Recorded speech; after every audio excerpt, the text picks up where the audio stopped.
School की पहली नज़र। ये कहानी शुरू होती है हाई स्कूल से। सुबह की प्रार्थना, यूनिफॉर्म की खुशबू और क्लास में बजती घंटी, इन्हीं के बीच अमन और रिया की जिंदगी चल रही थी। अमन पढ़ाई में ठीक ठाक था, थोड़ा शांत, थोड़ा शर्मीला। रिया क्लास की होशियार लड़की, मुस्कान ऐसी कि सामने वाला भूल जाए कि उसे कुछ कहना था। एक दिन मैथ्स की क्लास में टीचर ने कहा, अमन, तुम रिया के साथ बैठ के सवाल सॉल्व करो। यहीं से शुरुआत हुई। पहले कॉपी शेयर हुई, फिर पेन, और धीरे धीरे बातें। ब्रेक में साथ बैठना, लाइब्रेरी में एक ही टेबल, और जाते वक्त बस स्टॉप तक साथ चलना। बिना कहे दोनों समझ चुके थे कि कुछ खास हो रहा है। भाग 2, दोस्ती से प्यार तक। समय बीतता गया। 10वीं की बोर्ड परीक्षा नज़दीक थी। रात को पढ़ाई के बहाने मैसेज, तूने चैप्टर 5 पढ़ लिया? हाँ, लेकिन तुझसे बात किए बिना नींद नहीं आती। एक दिन स्कूल के फंक्शन के बाद अमन ने हिम्मत की। स्कूल की छत पर खड़े होकर बोला, रिया, मुझे नहीं पता ये सही समय है या नहीं, लेकिन मुझे तुम पसंद हो, बहुत ज़्यादा।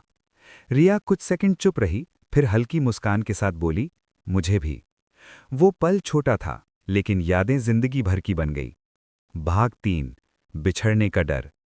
12वीं के बाद कॉलेज का समय आया। अमन का एडमिशन दूसरे शहर में हुआ, रिया यहीं रह गई। स्टेशन पर विदाई का दिन था। ट्रेन की सीटी, भीड़ का शोर और आंखों में आंसू। रिया बोली, वादा करो, बदलोगे नहीं। अमन ने उसका हाथ पकड़कर कहा, अगर बदल गया तो ये हाथ छोड़ देना। दूरियां बढ़ीं, लेकिन प्यार नहीं घटा। Video call, late night chat और कभी-कभी झगड़े भी। भाग 4, संघर्ष का दौर। कॉलेज खत्म हुआ। रिया ने पोस्ट ग्रेजुएशन शुरू किया। अमन नौकरी ढूंढने लगा। इंटरव्यू पर इंटरव्यू, लेकिन रिजेक्शन ही रिजेक्शन।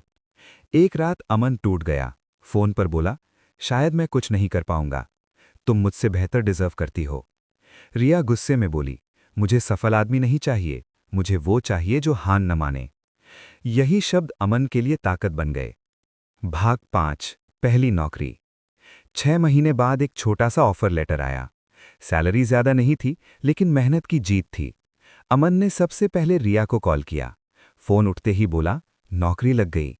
उधर से रिया रो पड़ी, खुशी के आंसू। अब दोनों के सपने फिर जिंदा हो गए। भाग 6, परिवार की परीक्षा। जब शादी की बात चली तो मुश्किलें आईं। रिया के घर वाले बोले, लड़का अभी सेटल नहीं है। अमन के घर वाले बोले, पहले करियर बना लो। दोनों चुपचाप इंतजार करते रहे। न जिद, न लड़ाई, सिर्फ सब्र। अमन ने दिन रात मेहनत की। 2 साल में प्रमोशन मिला, जिंदगी थोड़ी स्थिर हुई। भाग 7, हाँ की आवाज। एक दिन रिया के पिता ने अमन को बुलाया। पूछा, मेरी बेटी खुश रख पाओगे? अमन बोला, पैसा कम हो सकता है, लेकिन इज्जत और प्यार कभी कम नहीं होगा। कमरे में सन्नाटा था। फिर पिता ने कहा, शादी की तारीख देख लेते हैं। भाग 8, शादी। शादी का दिन। वही स्कूल की दोस्ती आज 7 फेरे बन चुकी थी।